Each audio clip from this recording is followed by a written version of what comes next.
வாழ்க்கையில் மனிதனாக பிறந்ததே கஷ்டம், ரிஸ்க்கு தான். இந்த வாழ்க்கையில் ஒரு விஷயம் மட்டும்தான் நல்லா ஞாபகம் வச்சுக்கணும். இந்த தியானத்துக்குள்ளே என்ன இருக்குது, நன்மை என்ன இருக்குன்னா, உன்னை யாருன்னே தெரிஞ்சிக்காமல் நிறைய பேர் செத்து போயிடுறாங்க. என்னை யாருன்னு நான் தெரிஞ்சுக்கிட்டதுனால தான் என்னுடைய ஒரு நிமிஷம் கூட நான் வேஸ்ட்டாக எந்த வேலையும் செய்கிறது இல்லைங்க. எந்த வேலையும் வேஸ்ட்டாக நான் செய்கிறதே கிடையாது. தேவையில்லாமல் ஒருத்தட்ட பேசுறது கிடையாது. தேவையில்லாமல் ஒரு வேலையை பண்ணுறது இல்லை. நீங்கள் கோடி ரூபா கொடுத்தாலும் அது என்னுடைய காசு இல்லைன்னு தெரிஞ்சால் அதை வாங்குறதே கிடையாது.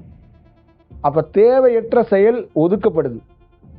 அப்போ தேவையற்ற செயலை உங்கள் வாத்தியார், டீச்சர், அப்பா, அம்மா எல்லாரும் கற்றுக் கொடுத்து கூட உங்களால் ஒதுக்க முடியலையே. அப்போ அதுக்குள்ளே என்னன்னா, ஒரு ஞானி எதை கண்டுபிடிச்சான்னா, இங்கே மக்களாக இருக்கிறவ எதை சேர்க்கணும், எதை ஒதுக்கணும். இப்போ சாப்பாடு சாப்பிடும்போது கருவேப்பிள்ளையை தனியாக எடுத்து வைக்கிறாங்கல்ல, அந்த மாதிரி உங்கள் வாழ்க்கையில் எதை ஒதுக்கணுங்கிறத யாருக்குமே தெரியல. லைஃப்பில் நீங்கள் அப்புறம் எப்படி ஜெயிப்பீங்க? உங்கள் வீட்டுக்குள்ளே சாதாரணமாக உங்கள் வாழ்க்கையை நாளைக்கு காலையில் வாழ்க்கையை தொடங்குறீங்க.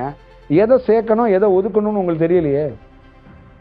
அப்புறம் என்ன உங்கள் படிப்பு, உங்கள் வாழ்க்கை, உங்கள் பொசிஷன், உங்களுடைய மூளை, உங்கள் பிரெயின், உங்கள் அறிவு எல்லாம் எங்கே? அதெல்லாம் இதானே. அப்போ என்ன ஆகுதுன்னா, ஒரு ஒரு குழப்பம் ஏற்பட்டுருது. அது இல்லாமல் ஒரு சவால் ஏற்படுது.